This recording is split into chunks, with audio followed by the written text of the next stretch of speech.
It's Gorman in the morning with Fletcher and Ryder. Now, 92 KQRS. Gorman in the morning, Minnesota's 92 KQRS. Good Friday morning. It's February the 20th, and I'm here with Steve HYDEN, who's got a weird look on his face because he wasn't expecting me to sing so early. I know. I was listening to Lithium there. I was very vibed out, and then you come in like your Wolfman Jack. That's it. That's the whole key. It's Friday. I have to pretend like I'm really excited to be here this early in the morning. It's amazing. Ryder. I busted my ass all day. Now it's time for me to start wrapping things up and look for the exit door. That's it. Let's coast on out of here. Let's roll, baby. All right, Ryder, I'm feeling Minnesota, so just go ahead and give me some headlines. All right. Mayors from about 20 Minnesota cities who say they are facing budget challenges in the wake of Operation Metro Surge are turning to the state leaders for assistance. Yesterday, several, mostly suburban mayors spoke at the Capitol building, pointing to strains on city resources due to police overtime, contract workers leaving construction projects idle, and nonprofits that are over capacity as causes for concern and reasons cities need state aid. Governor Walz has proposed a $10 million budget fund to assist businesses facing hardships following ICE and CBP operations in Minnesota. In California, 8 people were killed this week in the deadliest avalanche in the U.S. in decades. 6 skiers, including a guide, were rescued, and one other person is still missing and presumed dead. Rescuers battled blizzard conditions, whiteouts, and nearly 3 feet of new snow to reach survivors in this avalanche in Northern California. This thing is freaking crazy. It's terrible. I saw it's a mostly women or all women group of, they've all been friends since college, a lot of them. They ski together regularly. They're backwoods experienced. Yeah. These are not amateurs. And they went out. I think 6 of the 9 that are dead were moms. I mean, it's like these are professionals in their 40s and 50s. A lot of Marin County. I mean, these are, just people that have been doing this kind of thing forever. And just a horror. They said this a sheet of ice the size of a football field just slid down across the top of them. How is that even possible? That's insane. I saw a whole thing about like the type of snow that falls after the last batch of snow, and if it's soft or hard or wet or dry. There's certain ways they can say there's conditions ripe for avalanche is what I'm getting to. Yeah. Wow. Because I said, how do you predict an avalanche? And of course the answer is, well, dummy, they've been doing it pretty well for years. Yeah. So they knew there was a risk, but this is something they'd all done many times. And just like, we'll take our shot and take our chances, and it's just awful. I know. This could have been a group of any of my outdoorsy friends. Yep, exactly. That go on trips That's what like I first thought of, this. too. Like, everyone's got a group of people that you go, why do you do that? And, of course, they have a great time doing it. Yeah. Awful story. Such a random thing. For Wow. sure. Kirk not out. William Shatner plans to release a metal album that will cover Black Sabbath, Judas Priest, and Iron Maiden, along with some original songs. The 94-year-old Star Trek star will be joined by, he says, 35 hand-picked metal icons. Are you too familiar with what Shatner sounds like? My question is, whose hand picked those? But sure, I get it. Yeah. I am Iron Man. So you can expect more of that. The records he put out in the 60s, man, with Mr. Tambourine Man, Lucy in the Sky with Diamonds, all that stuff. Oh, that's a classic. Phenomenal. Yes. Yeah, it's like he's been doing ironic music, I think, longer than anybody. No, he invented the genre. Like, is anyone putting on Shatner because they're like, oh, this is actually good? No, they're putting on Shatner because it's just what you do when the gummies kick in. A federal judge in Illinois ruled this week that, yes, restaurants can call boneless chicken wings wings. Buffalo Wild Wings customers sued the restaurant chain, claiming to be misled because boneless wings are really just chunks of chicken breast. The judge said in his 10-page ruling, which seems way too long for this topic, that customers should understand boneless wings is a playful name, not a promise to debone wing meat. You guys eat real wings or just chicken nuggets? I'm impressed that what you get at Buffalo Wild Wings and their boneless wings actually has chicken. That to me, that's the win. If it's actual chicken breast meat, then you are way ahead of the curve. Don't worry about what they call it. I do think that if you're an adult and you're ordering the boneless chicken, I don't know. You need to grow up a little bit. There's something to say, yeah. Like, the nuggets are for if you're under 12 years old and they won't eat anything else with the macaroni and cheese. If you're a grown man and you're ordering the boneless, come on. There's a reason they shape those things like dinosaurs. Yes, and it ain't because I'm supposed to eat them. That reminds me of my favorite parenting moment when my daughter Marley was 5 and her best friend came over to the house, Evie, and I made the girls chicken nuggets for lunch. Yeah. And she ate some, and then she wolfed them down. And I said, "Did you like this?" She goes, "Yeah." I said, "You want more?" And Evie goes, "Yes, please." And she probably had 12 chicken nuggets. This is a 5-year-old girl. And when her mom came to pick her up, I said, "Man, how'd it go?" "Great." I said, "Oh, they great. Evie, they had a great lunch." Evie, boy, she loved those chicken nuggets. And Erin, Evie's mom, laughed and laughed. And I said, "Yeah, she had a second helping." And she goes, "You're not serious, are you?" I said, "Yeah, why?" She goes, "We're vegetarian." And Evie had never had meat before. And I said, "Well, you were vegetarian." And that wasn't as funny as I thought it was. We're all still friends. On the first full day of weapons screening at the Minnesota State Capitol, State Patrol reports 14 guns and 2 knives were found. All of the gun owners had legal permits to carry, and once those were verified, they were allowed to enter the Capitol. If you had a knife, I think they were like, "Dude, go put that back in your car." I would hope so. I have a lot of buddies that just have one on them at all times. Sure. Because they're outdoorsy and stuff. Well, what if I go to the men's room and the stall door gets stuck and I need a knife to pry it open? It's like Crocodile Dundee here. Yeah, thank with you. the knife. That's not a knife. No, that's a knife. Yeah. The state's new screening process locates and detects firearms, explosives, and other items at the only 4 public entrances to the building. This is a change from last legislative session. Yep. I think we're one of the last state capitals to enact something like this. Yeah. Known for his work on Grey's Anatomy, Eric Dane died at the age of 53 yesterday afternoon following a battle with ALS. Dane appeared in the TV series Euphoria along with Grey's Anatomy Charmed. He was in Valentine's Day, Bad Boys Ride or Die. Just a heads up, because I know a lot of people are getting real antsy, and I'm talking about people in the building. Bruce Springsteen tickets go on sale noon today. Be on top of it, or else you are not getting into that show. Well, hang on. So if you're not already in line at the Target Center for tickets when they go on sale, you're probably too late. Oh, that's right. This isn't the 70s. Remember when we used to wait in line for tickets? We got a buddy who works here who was like, if I go down to the Target Center box office, oh, no. Really? Do I have it? Yes. Like, do I have a better shot at getting some tickets? And I'm not sure that that's the case. I don't think that's going to work There's for you. something pure about that. The people that had the sleeping bag and you're outside the ticket incredible. window. Yeah. Those are the real fans. Now you get the scalpers in there. They buy up stuff. It's horrible. It's been corrupted. For so long, for way too long. But I am old enough to absolutely remember, like, okay, who's going to go wait in line? And you like draw straws. Okay, we can only get 4, so 2 of us have to go because we need 7. And boy, those were the days. We had Good to go stuff. to Mervyn's, California to buy tickets. What was Mervyn's, California? It was like a TJ Maxx department store. Well, that's where they would have tickets? Yeah. That's awesome. I was going to say my experience was you go to some weird department store and you go like you'd walk to the back, pass through like the women's department, and there'd be some stand there that you could buy tickets. It was like the customer service area where you had people returning comforters. Oh, that's fantastic. And then like a bunch of punk rock kids buying concert tickets. All my ticket online waiting was in Nashville at a place called, it was a record store, Katz Records. Yeah, that's where we would go to Katz. They would have all the cool in-stores, and that's where you'd buy your tickets. And it was so scary, too, to buy tickets, I feel like, because you had to go to these places and you had to wait in line. And you didn't know if you were in the right spot, you know? Yeah, it was nerve-wracking. It was an epic journey. Yes. I always thought I was definitely going to find my soulmate in line at the concert for tickets. Never happened. And it was just some fat drunk guy. That's exactly who it was. That's who you found. That was your soulmate. And he was like, I thought this was women's lingerie. What concert? All right, let's talk sports quickly. Yeah. Okay, I'm at Grant. Okay, this is exciting. Yesterday in the Olympics, Alyssa Liu won gold in figure skating for the U.S. First women to win gold for the U.S. since 2002. Oh, damn. That is a long stretch of us not being on top of the medal stand. Yeah, I'm surprised by that. 24 years. Yeah, so, I mean, congrats to you. But who cares? Because the USA women beat Canada in overtime 2-1. In OT, Taylor Heisey of your Minnesota Frost had the puck behind her own net and saw her teammate Megan Keller streaking through the puck 100 feet. Megan Keller scooped it up, and this happened. Outlet pass for Keller, a defenseman. Nice move, cuts to the net, score! Megan Keller, the overtime hero, the United States, wins gold and belong.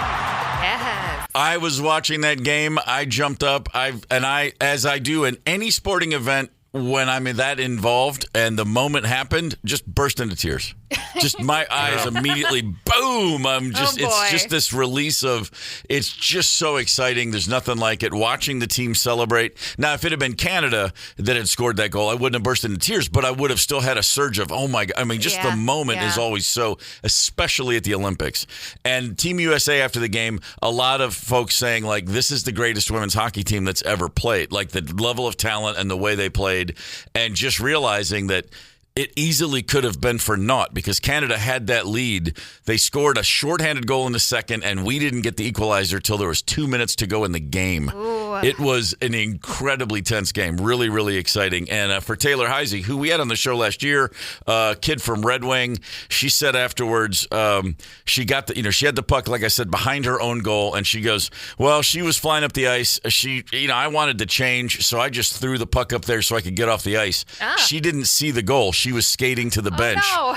And she said all of a sudden the whole bench jumped out, threw up their helmet. She was like, we won. But she had no idea that her pass led to that goal, which is only happens in hockey. Yeah. Very you know cool. What I mean? Playing it very cool there. Playing it very cool. I won the medal by accident. Team Peterson, women's curling, kicks off against Switzerland in the semis in 1 hour. Oh, boy. Men's U.S. hockey semifinal today at 2:10. How about that? The Wolves are finally back on the court. They host Dallas tonight, and Mike Conley back on the team. Oh, damn. Traded, we got Dosuno in for Conley. Yeah. No one picked up Conley off waivers. They're like, you want to finish the season with us for like $100? And he said, of course I do. So he's right back on the team. It's a senior citizen discount. It's kind of, and by the way, don't think that wasn't the plan all along. Veteran leadership, great in the locker room. Let him finish up here. That's fantastic. Schaefer, Schaefer, Minnesota. What's up? Hell yeah, Schaefer. Glad to have you, Schaefer. Gorman in the morning. Coming right back. 92 KQRS. Streaming from 92KQRS.com. Gorman in the morning is back. 92 KQRS. Gorman in the morning, Minnesota's 92 KQRS. I'm a big fan of animals in general, pets, wild animals, the whole lot. My daughter loves the big cats. She went to Kenya last summer. She hung out with a bunch of cheetahs, and that's all really cool. But every now and again, you got to remind yourself, but that thing could kill you real fast. Yeah, I was going to say, is the cheetah a fan of her? That's the bigger question. No, the good thing about cheetahs is they're terrified of humans. Like, they'll come up close, but they're all about running away. Okay. But she did have a couple of encounters with leopards, and she said they're the exact opposite. They just want to kill everything in their path. Oh, my God. They'd be like, they'd be a leopard sighting from 500 yards away, and they'd be like, get back in the Jeep, get in, close the roof. You're like, the leopard would come. It was like the Tasmanian devil. Oh, no. And then the cheetahs would be like, oh, they're cute, they're cool, and they just run away. They don't, they're not aggressive towards people at all. But animals can be, you never know sometimes. I would see a cheetah, and I would think that sucker's going to come and kill me, and that's not the case. You could chase it off. Go figure. If I saw a snail anywhere in the world, I'd be like, not a problem, not a threat. Oh yeah. I might want to put him in a nice garlic butter sauce. You know what I mean? I might go French on him. Be nice to the snail. I'm just saying, the French have done a lot of great things with snails. Just because they're slow, though. That's true. I know. Don't victimize the snails automatically. So if you're not learning, you're not living. Guess what I just learned? There are snails in the world that can kill you. And Tracy Morgan, he of 30 Rock, he of SNL, Tracy Morgan, very funny man, has 3...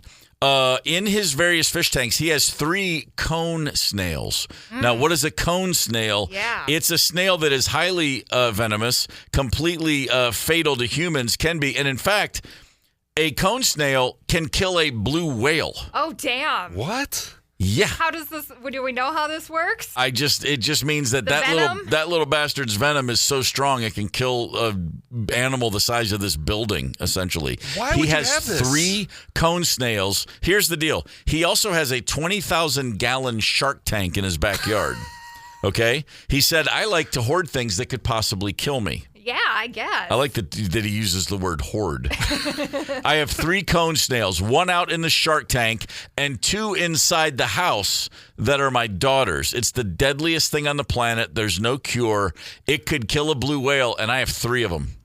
See, I love this because, like how they used to have like Chuck Norris jokes, like Chuck Norris beat this guy up. Yeah, sure. This is like this for Tracy Morgan. You just think of some fantastical scenario that would be a joke, and then it's real life. I like that. He has killer snails in his house. Sure. He has a 20,000-gallon shark tank in his backyard. I like that. Of course he does. It's like the Mike Tyson zone, which when someone enters the Mike Tyson zone, which is, are you at a place where if someone tells you any story, you actually go, I could see it. Oh, yeah. It's like one step beyond the Twilight Zone. Yes, there's not one story you could hear where you'd say, no way. You have to take anything you hear with yeah, maybe so. I believe that. He transcends irony. I get Tracy Morgan. That's exactly what he does. I'm going to stick with the dog and the cat myself. Good for you. Yeah. Not a fan of fish tanks to begin with. Just too much work. They are a lot of work. Just too much maintenance. Yeah. I love a good, colorful fish as much as the next guy, but when you look into all the stuff, all the effort, come on. But what do you mean I can feed them too much? And you can't pet it either. You got to be able to pet a pet. The word pet is in the word pet. It's the same word. You got to be able to touch him, I think. I would think so. Anyway. I love the fact that Tracy Morgan's like, no, man. No, I got it. I love animals that kill me. I got them. I got a bunch of them. Stephen Hyden's hanging out with us for a little bit this morning. And Stephen, you, like all of us, you're a big movie guy. So I am. The question of the day right now, what's the first role that comes to mind that saved an actor's career? Like you hadn't seen him in a while and suddenly it's like, holy crap, look at that. Yeah. 651-989-ROCK, the Luther Westside Volkswagen talking text line. Already a bunch of people weighing in. But what comes to mind with you, Stephen, first? Well, it's got to be John Travolta in Pulp Fiction. Absolutely. That's kind of the front runner in the clubhouse right now on the text line as well. For anybody that remembers 1994 very clearly, the idea that I saw Reservoir Dogs when it came out, so I knew who Quentin Tarantino was, and I was a fan of Reservoir Dogs. The hype about Pulp Fiction back in a day, pre-internet, pre-anything, you were still aware that this thing is coming. Yeah. And all you knew was the name, Pulp Fiction. And it's that guy from Reservoir Dogs. You know, Pulp Fiction is what made Quentin Tarantino, like in the grand scheme of things. But I remember thinking, when I walked into the theater to see it, I didn't even know until I looked at the poster that John Travolta was in it. That's the great thing about movies back then. If you didn't go out and seek out a Variety magazine, you wouldn't know. You would walk in cold. And I can tell you that sitting in the theater and watching that movie, which was mind-blowing, but for Travolta to be that incredible again, I was like, look at Vinnie Barbarino. You got to be kidding me. See, for me, I'm a bit younger than you, so my reference point with Travolta was the Look Who's Talking movies. Oh, yeah. So I remember being a little disappointed because I was a big Reservoir Dogs fan. I was the nerd reading Premiere Magazine and watching Entertainment Tonight. So I knew he was in it, and I was like, that guy from Look Who's Talking is going to be in Pulp Fiction. Oh, right. And then you see the movie, he's got the ponytail, he's talking about foot massages and Royale with cheese, and I was like, this guy's the coolest movie star of all time. Pretty incredible. It was amazing.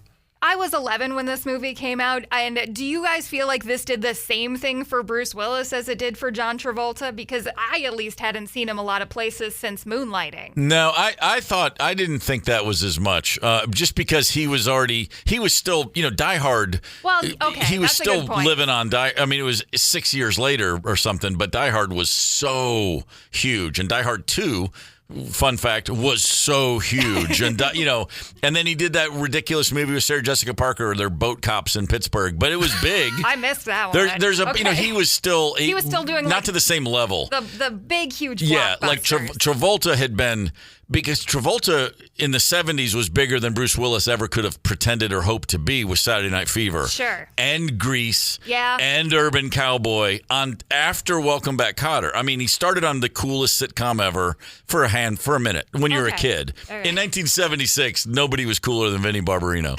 And then those movies were, Saturday Night Fever and Grease was the same year, was it not? Within a year. 78, I think. That's Harrison Ford level of, wait, he's Han Solo and Indiana Jones? Okay. Wait, how is this possible? So for Travolta, and then for him to have fallen so far, that was the thing. He was so big, and then he was so, like the Look Who's Talking thing, it's like, oh, God, look how far he's fallen.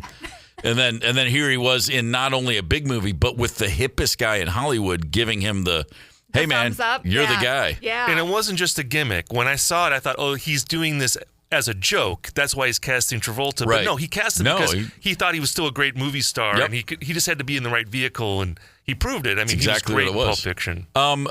Boogie Nights, Burt Reynolds. Who saw that coming? Nobody. Yeah.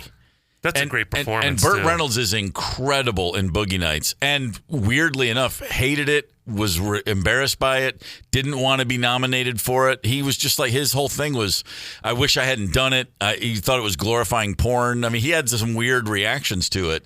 But boy, he's incredible in that movie. I think that's like his greatest acting ever. Yeah, and with that movie too, like Mark Wahlberg in a way was also not a comeback, but he was like the underwear guy. He was Marky Mark. You didn't think of him as a great actor. No. So Paul Thomas Anderson That's doing really the double, and not really a comeback, but definitely showing what these people can do in a different kind of way. Yeah, Reynolds is so good in that movie. Tremendous right there. We've got, as I mentioned on the text line, Pulp Fiction, John Travolta is the clubhouse leader. Second to, and this is from a handful of people, Robert Downey Jr., Iron Man, the Marvel movies. That's a good pick. Downey Jr. did himself no favors for a long time in Hollywood. I mean, he had... Talk about a guy that was, Chaplin, Oscar nomination, the whole thing. He was always great. He was good in Back to School, for crying out loud, with Rodney Dangerfield. He's great in The Wonder Boys, one of my favorite movies of all time. My God. So great in Wonder Boys. Michael Douglas. As is Katie Holmes. Another one of those, really? She was amazing. Yes. You get involved with Tom Cruise, things go sideways. But Downey Jr., obviously, busted drugs, the whole thing, threw his career away. There were times he missed out on parts because they couldn't insure him. That's how bad his reputation was. So when Marvel took a chance on Iron Man, the whole thing was, who insured that? Yeah. But yeah, boy, what a turnaround. Yeah, and with Downey Jr., I have to say, the film snob in me almost wishes he didn't do Iron Man because he doesn't do the small movies anymore. He's just doing the big. Yeah. But he's great in that role. I mean, it was a perfect vehicle for him to bring him back. First time I saw Iron Man 2 years ago. Oh, really? Missed the whole thing. I finally went back and watched it. I was like, well, of course this is huge. This is awesome. It's so much fun. It's absolutely fantastic. He's like James Bond in a big iron suit. That's exactly what it was. On the Luther Westside Volkswagen Talk and Text line, Mac D, our buddy from North Carolina. Let me just throw this one your way, Stephen Hyden. His career was hardly ever in jeopardy, but I will always contend that Tropic Thunder is the only reason Tom Cruise didn't start fading away around the same time. I second that.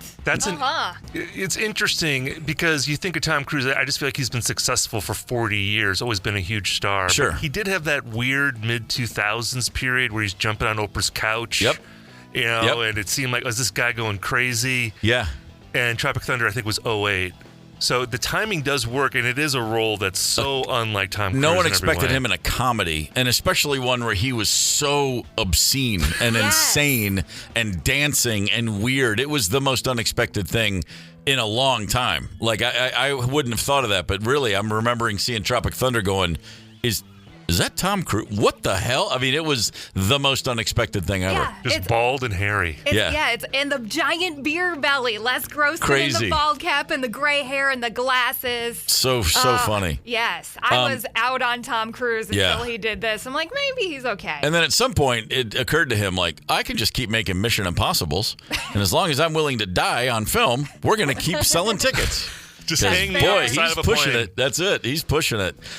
Stephen Hyden, it's always a pleasure to have you in, brother. Yeah, it's always great to be here. And Fletcher's back on Monday. In the meantime, I'm loving this tag team thing because now Jade is going to be in the hot seat for a little while. Jade, good morning. Good morning. I'm loving my caffeine this morning. I had two 60-pound dogs wrestling over me all night. So really? I'm here and I'm so happy. Wow. Excellent. Anytime we can pull someone out of a dog fight, we're happy to do that. Well, you came in and you said my dog's brother. I thought you meant my brother's dog, but your dog has a brother apparently. Yeah, they keep in contact. I like that. I like that. Gorman in the morning. Coming right back. 92 KQRS. Streaming from 92KQRS.com. Gorman in the morning is back. 92 KQRS. Gorman in the morning, Minnesota's 92 KQRS. I'm on fire.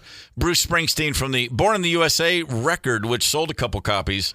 Bruce Springsteen at the Target Center, March 31st. Tickets go on sale today at noon. That's like 6 weeks. That's like 6 weeks. Dude, you can put an arena tour together 6 weeks out when you're Bruce Springsteen. Well, he was just here. He was probably like, let's just keep this going. That's it. That's exactly what it was. Yeah, I think I'm going to get out and play some big rooms. And, Minnesota's cool. I like that walleye. I'm going to go downtown and get some walleye. He's playing in Minneapolis. He's not playing in our state capital, St. Paul. Don't take it personally. I mean, it was going to be one or the other. I take it personally. I do. Ryder certainly would. Jade is in studio with us right now. Jade is a St. Paul resident. And Jade, you love living in St. Paul. I do. It is, I live in Cathedral Hill, which is the historic gem in the crown of St. Paul. Gorgeous area. It's a beautiful area. Yeah, it's a little sleepier, sure, but I love that about it. And everybody's in everyone's business. It's like the biggest small town I've ever lived in. Well, it's interesting to have you here now because what we're discussing is state capitals, the livability, the goodness or the greatness or the awfulness of life in a state capital. There's 50 of them in the United States, as you might imagine. Yeah, and as much crap as I talk about St. Paul, usually your state capital is not your biggest, most fun city. So St. Paul is, I would say, got to be number 1 or 2 on the list. It's very close to the top of the list. That's true. So, and this list taking in 48 different factors. Okay, here's your checklist: affordability, income and job growth, education quality, healthcare, nightlife and culture, weather, crime. I mean, everything good and bad. Like all these factors. What are the best state capitals to live in? St. Paul is not number 1. Well, because they're losing it on nightlife, I guess. Okay, Rude. Okay, hold on. I'll come to St. Paul. I'll show you a fun time. After 5 o'clock? They pour a fine pint in St. Paul. Okay, that's fair. They do. They have some really, really great dive bars. And we close the doors at 10 p.m., not 5, all right? That's right. That's right. Get it right. Number 1 on the list, Austin, Texas. Oh, that makes sense. It's bat country. It is bat country. Yes. That's right. It does make sense for the tacos alone. Pretty great place to be. And one of the biggest music festivals that we've got in the U.S. Of course, South by Southwest. So it makes sense that it's got the fun, good weather, and live music 7 nights a week all year anyway. Mm-hmm. It's a great live music hub. My beef with Austin is that it has. In the 30 plus years since I've been going there, it's gotten unrecognizably huge. I mean, traffic's insane and it's so crowded. And the downtown area, since I started going now, it's the greatest example for, that used to be that cool mom and pop restaurant and now it's a 36-story condo. That's exactly. It's all hotels. The high-rise scene there is astonishing. Every time I go, I'm like, I can't believe this is the same town. And there's always the giant crane. There's always a crane building something new.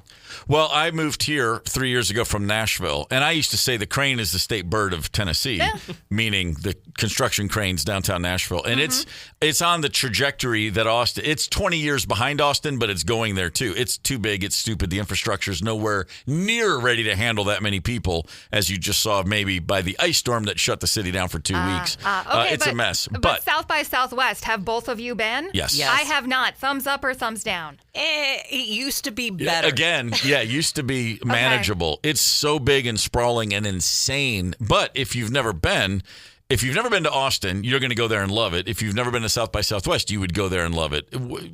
Jerks like me go, it was better in the old days. Back in the day. But if it's new, my daughter's moving there in a couple months, and she can't wait. It's going to be great. I will say, I went during COVID time. Okay. And it felt like old South by Southwest, like the emphasis, I guess this is, if you've never been there, this is the difference. It used to be just a focus on discovering new bands that were super indie, that, green, nobody signed them.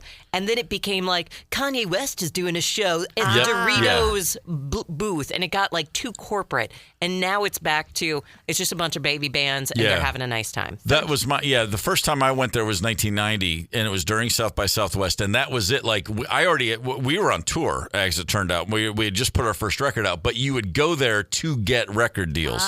Like South by Southwest in the late 80s was... it was like Sundance. There was a Buzz movie that comes out of Sundance. There were Buzz bands that would come out of South by. That's what it was. And then, it got really, really crazy. 1990, first time there, walked into Waterloo Records, which is a famous record store in Austin. Sure. And it was during South by Southwest. Our show actually wasn't a part of South by Southwest. It was just a touring. You were we one just of the happened to be there. unofficial? Yeah. And it was we were opening for a band called Junkyard, who half the band was from Austin originally. So, but we might as well have been there because we're there. But I walked into this record store, and in the corner was Daniel Johnston playing an acoustic set. No and way. I mean, there's not a more Austin, you got to be kidding me moment in my life. And I was like, wait, I didn't run into him he's actually there playing. I'm standing 5 feet away from him, watching him play, going, this is pretty great. Yeah, pretty awesome. Next cool. on the list, Raleigh, North Carolina. Raleigh, North Carolina, ahead of St. Paul. Pshaw. Yeah. Is it just because there's I don't know, it's warmer? I think it's because of the Char Grill, which is honestly one of the great hamburgers in life, is the Char Grill in Raleigh, North Carolina. There's a few locations. We've got the Juicy Lucy. I know, Lucy beats a char burger any day. Nah, well, it's a pretty special burger. Juicy Lucy at the Nook, point for St. Paul. Raleigh, North Carolina is I was in a southern band in the local days, used to go play there all the time. But again, this is years and years ago. I haven't been to Raleigh in 10 or 15 years. 15 years. And it was fine. It was okay. Whatever. I don't know. If you're going to North Carolina, isn't Asheville the trendy spot right now? Asheville and Wilmington, the mountains and the beach. Okay. You can do a lot worse than either of those two places. Atlanta, Georgia is on the list. Okay. I have to tap out because I have such a soft spot. It's a magical place for me. Therefore, my opinion is not warranted. Well, it's a great music town. It's a great music town. It's a great so, everything town. yeah. It's good except food. for the traffic. The truth that of all the shtick you hear, that one's true. The traffic is the worst that I've ever experienced. It's the exception to your state capital isn't usually your biggest, coolest Right, city. exactly. That's exactly so right. they're nailing it. I don't have much experience here. You guys might. Madison, Wisconsin? How do we feel about the state capital of Wisconsin? I enjoyed myself in Madison, Wisconsin, but I feel like that's kind of you have a little bit of that Twin Cities Madison rivalry. Okay. But they've got good food. It's cool, but it's not as cool as any place in Minnesota. Sorry, Madison. Yeah. Sure. No, never been. Go Gophers. You know what? I just think of it as that's where the school is more than the state capital is. I don't think of it as that. If you were going to leave town to party in college, you either went to Mankato. If you really wanted to get crazy, you would go to Madison on Halloween. Yeah. Oh, I got it. So- Okay. I've done a Halloween in Madison. Yeah. If that says anything That's a about my thing. Minnesota roots. Well, number 5 on the list is Boise, Idaho, which they make a mistake out there. They pronounce it Boise, but I call it Boise because I'm not from there. My eyes are just blinded by the blue turf. Yeah, I can't exactly. do it. It's the worst. But it's a gorgeous place. But then in number 6, there's your St. Paul, Minnesota. Come on, 6. We're not even top 5. 6. Yeah, this is way too low. And I'm a diehard Minneapolis person, but come on. Who even put this list together? Yeah. Now I'm judging everything. Yeah, as well you should. Talking about state capitals, livability or unlivability. And we're talking about that with Jade, who's in studio. So I've lived in a number of places, but I never choose the state capital outside of St. Paul. So I'm curious to see what the worst of the worst are. The bottom of the list, here we go. Jackson, Mississippi. Huh. Yeah. Only been a few times. I've had a great time playing a club called WC Dons, which was an acronym for We Couldn't Decide on a Name. And it was a double-wide trailer. Oh, cool. I'm not kidding. Oh, that's awesome. I mean, that gives a little... nightlife, I guess. one of the prime apex nights of my young life there, but otherwise not a lot to recommend for Jackson. It sounds like a place I would want to spend exactly 24 hours. You could probably get all you needed out of Jackson in 24 hours. Yes. I'll just listen to the Johnny Cash song and then I was going to say, and Lucinda Williams has a pretty good one about Jackson too. Yes. Also on the list, Augusta, Maine. Really? Never been. didn't even know it existed. By the way, still pissed off, though, because about Augusta, Maine, because I had a class, I don't know, 7th or 8th grade, and it's about state capitals, and it's just every state's capital. It's like, here's 50 right in the answer. Yeah. And it was spring, and I'd been watching the Masters, and it was like Augusta, and I wrote Georgia, and it was the one I missed because I didn't. Oh. As I also wrote Atlanta, Georgia, but because I was just watching the Masters, and when I came back, I was like, come on, you got to. I know it's in Maine, and Mr. Dennison wouldn't give me the credit, and I'm still pissed off at him for it. Freaking Mr. Dennison. Trenton, New Jersey. No argument there. Yeah. Is it just because you're so close to so many freaking cool cities? That's exactly what it is. And then you're in Trenton? Trenton, come here and yearn. That's the slogan. Just Great. Trenton, you'll want to get out soon. A few others. Little Rock, been there a lot. Nothing good or bad. It's funny. Little Rock, I've played a bunch of gigs there, but that's it. It's just neutral. Yeah. I don't recall anything much happening. Maybe that's what it means to be the worst of the worst, is that it's just kind of neutral. I think that's what it is. Well, but of all the yearning cities, though, okay. the very bottom of the list here, Carson City, Nevada. Oh. Which, A, points if you remembered the capital of Nevada is Carson City. Yeah, I was thinking and about that. B, talk about being somewhere and thinking, can I just go to Vegas, please? Can I just go anywhere but here? Yeah. Or even you got Lake Tahoe, like right there. So you've got so many cool things. Yeah. And then you're in Carson City. Man. You never tell anyone you're from Carson City. I feel like that's the key. That's definitely the key.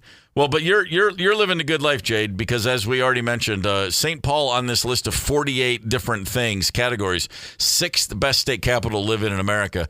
And by the way, I'm going to nudge it ahead of Madison. I'm going to go ahead and bump it ahead of Raleigh. At worst, you're number 4.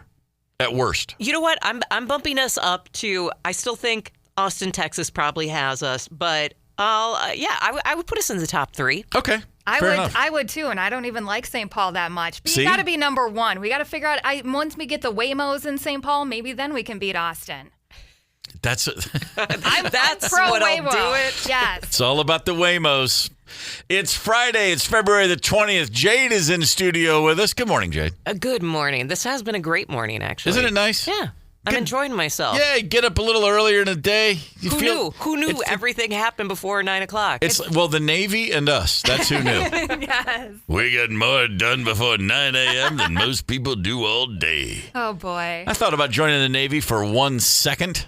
I'm glad you didn't, or else we wouldn't be hanging out now. Yeah, I know. Yeah. It was a rock great band or Navy. It was a great thought, and then a really smart decision made at the end of it. Mm-hmm. Let's get to some headlines, Ryder. I'm feeling Minnesota. On the first full day of weapon screening at the Minnesota State Capitol, State Patrol reports 14 guns and 2 knives were found. All of the gun owners had legal permits to carry, and once those were verified, they were allowed to enter the Capitol. The state's new screening process locates and detects firearms, explosives, and other items only 4 public entrances to the building now. I believe St. Paul is one of the last state capitals to put something like this in place.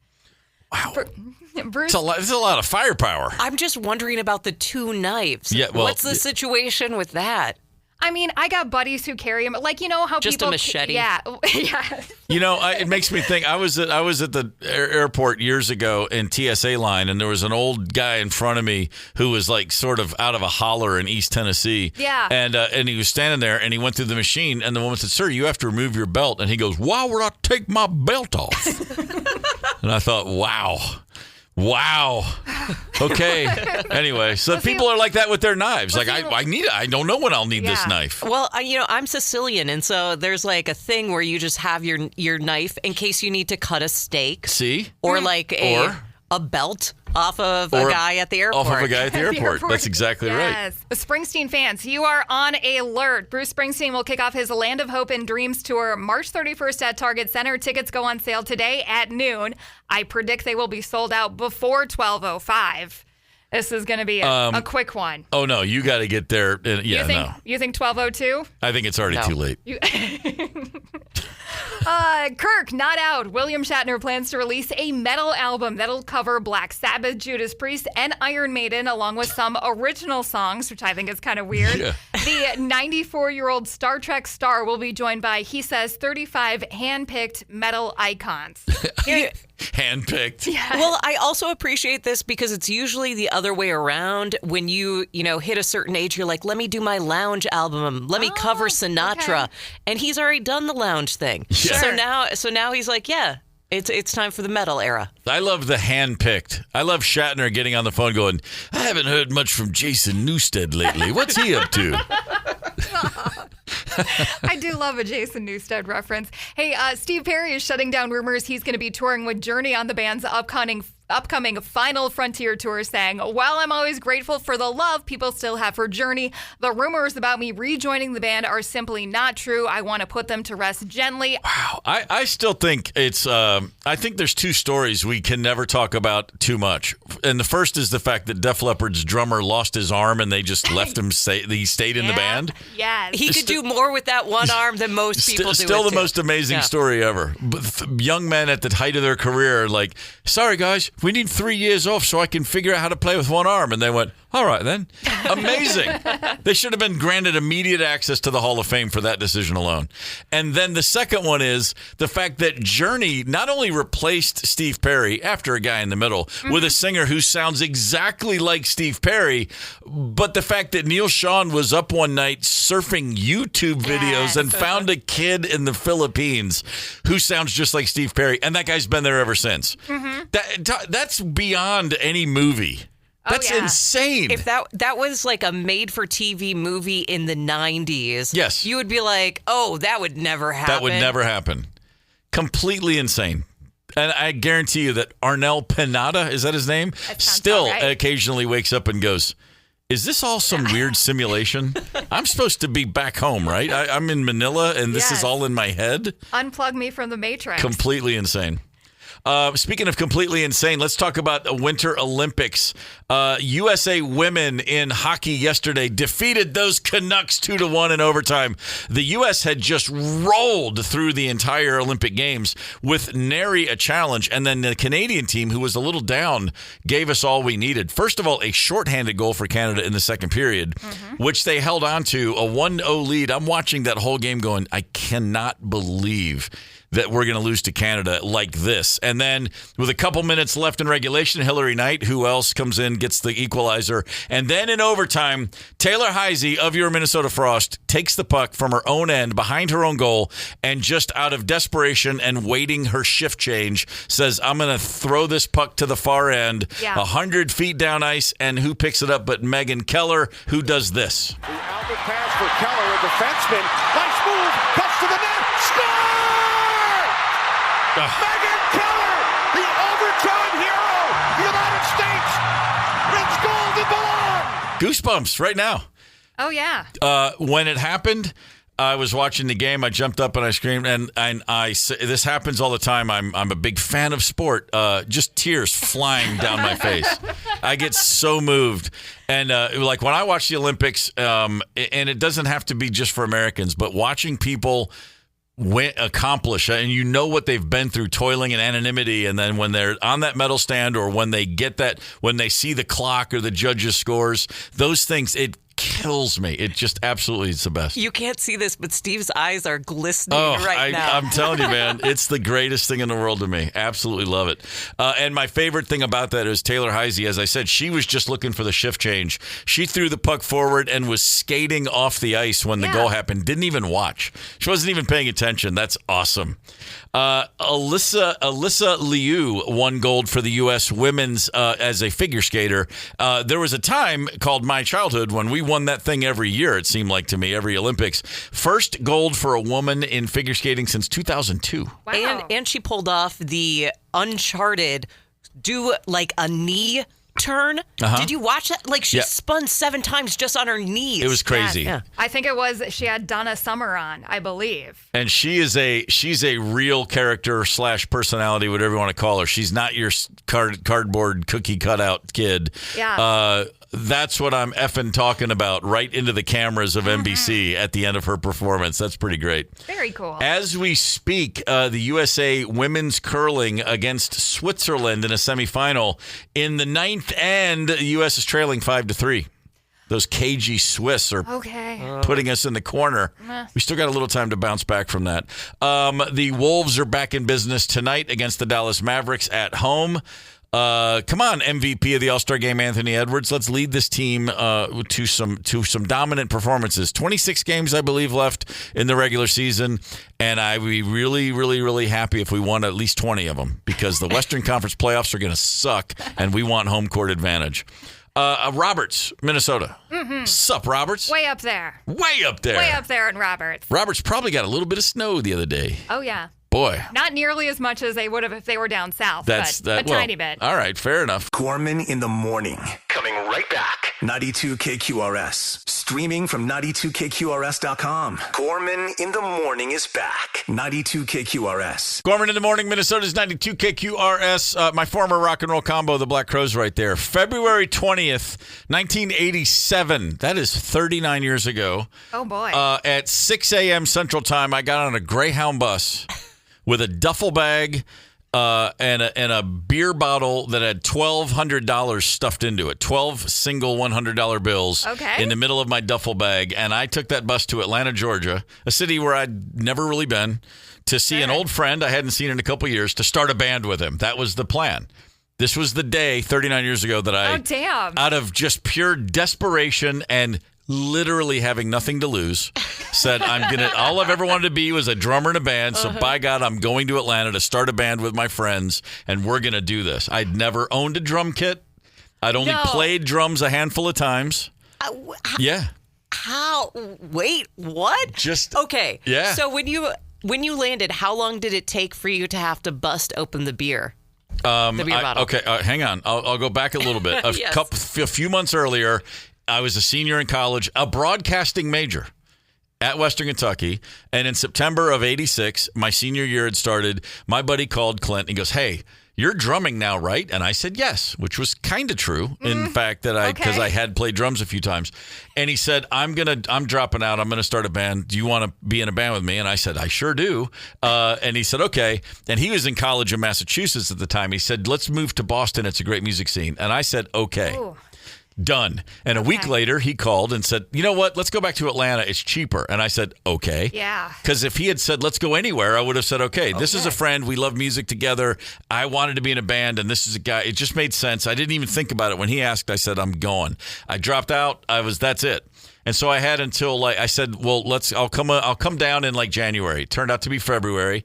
I got a job at a blue jean factory, folding jeans and piling them in stacks just to make some money. Crazy. Yeah. But I got $1,200 saved. Yeah.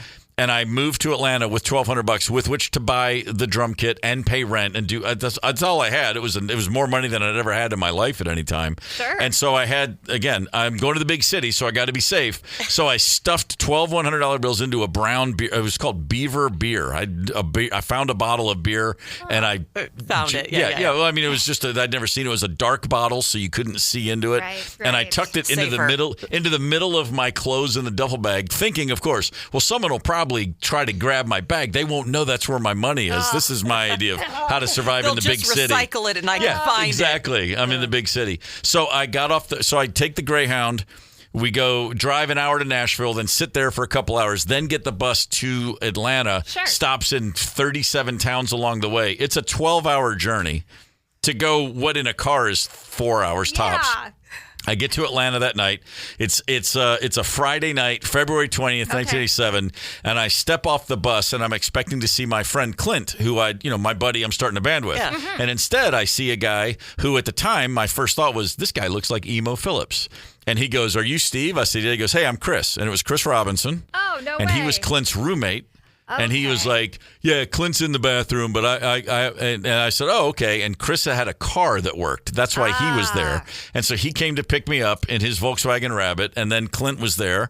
And our bass player was a guy named Sven, who later ended up for years in the Black Crowes as well. Anyway, the four of us hopped in this car, and we drove to a Mexican restaurant, and I was like, I escaped. I saw it as like I had escaped from the Iron Curtain. I'm out of Kentucky in college trying to be the straight-laced guy. I am in Atlanta.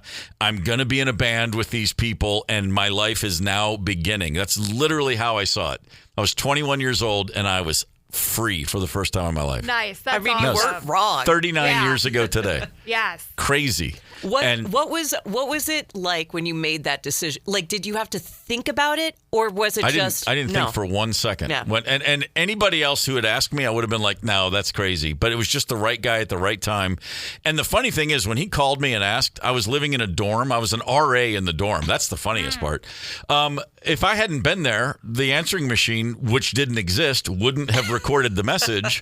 No way. You know how many phone calls you missed in the 80s living in a dorm and never knew anyone called? And Clint told me before, I said, man, you could have called me any number of times and I just wouldn't have been there. And he said, he goes, yeah, because it's funny because I knew 2 other drummers and I figured, well, if I never get a hold of Steve, I'll just ask one of them. Uh-oh. And so as it turned out, so we started a band, and then within a few months, that band was already like not working, and it was weird. And then Chris and I were roommates, and then he's like, why don't you play with me and my brother? And that's how it ended up, what turned into the Black Crows. But it was like right there. But that first night, we went to this Mexican restaurant, and we were sitting there, and I just remember feeling like really just like a grown-up. I just felt like I'm finally where I've always wanted to be. Yes. Real life starts. And when the bill came for the restaurant, I pounded the table and I said, gentlemen, I have 12 $100 bills. Allow me to pay for dinner. And it got a laugh. Everyone laughed. And $1,200 in 1987 was like $1 million. You were a and so that was like the joke. And the next day, wake up, and we were crashing at Clint's parents' house at first before we moved into our rental place. And the next day, at one point I said, guys, I have 11 $100 bills. I'll take care of these beers. And for a few weeks, and one day I heard myself say, I've got 7 $100 bills. And I still hadn't bought a drum kit. And I was like, oh, crap, I'm going to be out of money soon, and I'm going to have to get a job. And we had already found a place to live, and so I'd paid my first month's rent. Yeah. So I had $700. That's it left. I'd spent, I'd worked down $500 of my dollars. And I went to a drum store, and I walked out with everything I had and a receipt. I'm not kidding, for $699.99. Did you have to talk somebody down? Yes. I told the guy, I said, at some point I said, $7 $100 I said, bills. dude, because I needed everything. Yeah. And I said, I have $700. I should have said $500. I said $700, and then we just But, and then we went back to the house we all lived in, and, I borrowed Clint's mother's Jeep Wagoneer to fill it with drums. And I got back to the house, and I set the kit up, and it was like, holy crap, now we can have our first real band practice. And all I'm thinking is, they still think I know how to play drums. Oh, no. And then what if you had been bad? Oh, I was. But I was, you know what? Fake it till you make it, man. And then, so from the week, I moved there on February 20th, and 3 years and 1 week later, 2 years and 51 weeks later, February 13th, Thank 1990, that first album came out. Oh, nice. That's all it took. And at the time, crazy. I thought it took forever. Well, yeah. I've been in Minnesota for 3 years now. That's as long as, those 3 years from moving to the record hitting stores was epic. It was like the Odyssey. It was the Iliad and the Odyssey. And now it's like 20 minutes ago. I know. It's crazy. Oh, man. Good times. Hell yeah. All right. Best decision of your life. But make no mistake about it. I'd say it's the second best. My wife's listening. I have to. Okay. I have to throw that one out there. Number one. Yeah, right. absolutely. Good work. Hey, pulled that one out at the last second. You can still come home tonight. It is Friday, February the 20th, and it's time for the last word. No Mark Twain today because we already did it. We did a little Twain earlier, but for today, I already mentioned why this day means so much to me. There's always a downside to a good side. Sure. 21 years ago today, the good doctor punched his own clock. Hunter S. Thompson said, "I've had enough." Yeah. And so bringing to a conclusion in many ways, I think, the American dream as seen by the post-war freaks and actual individualists and true unicorns. But I digress. But anyway, Hunter S. Thompson gets today's last word. A reminder for all of us, and for me, especially 39 years ago, a bit of a mantra, which is this. Life is not a journey to the grave with the intention of arriving safely in a well-preserved body, but rather to skid in broadside, thoroughly used up, totally worn out, and loudly proclaiming, wow, what a ride. I like it. Thank you, Doc. Yes. We do appreciate you. Jade, thanks for coming in. I appreciate you. This was a blast. I had such a good time. So thank you for having me. Whenever the itch hits you again, please just let us know. If I wake up before 9, if you ever wake up before 9, you're back here at 3, and as always, I look forward to breaking KQ at 6. Yeah, and today I have no idea what I'm going to do. I love that. It should be a good one. I love that. Fletcher's back on Monday. Ryder, what have you got for us? Speaking of good times, just a heads up, the Trivia Mafia podcast hosted by Sean McPherson and his buddy Chuck. I'm going to be on that. Episode drops tomorrow. It's called No Brains, No Light Bulbs. Spoiler, if it was pass-fail, I would have passed, but I don't think, I'd say maybe like C+-ish. Oh, fantastic. It's a super fun podcast if you hadn't listened. No brains, no light bulbs. I like it. Yeah. Right on. Uh-huh. All right, that gives me something to do tomorrow on my walk. I look forward to it. Oh, it's a good walking podcast. Right on. Cheers. Well, everybody, please do yourself a favor and have a great weekend. We're back Monday morning. Lisa Miller is up next. We'll talk to you soon. Gorman in the Morning is also Gorman on the Go. Get the 92 KQRS app and stream live or catch the Gorman in the Morning podcast anytime. 92 KQRS.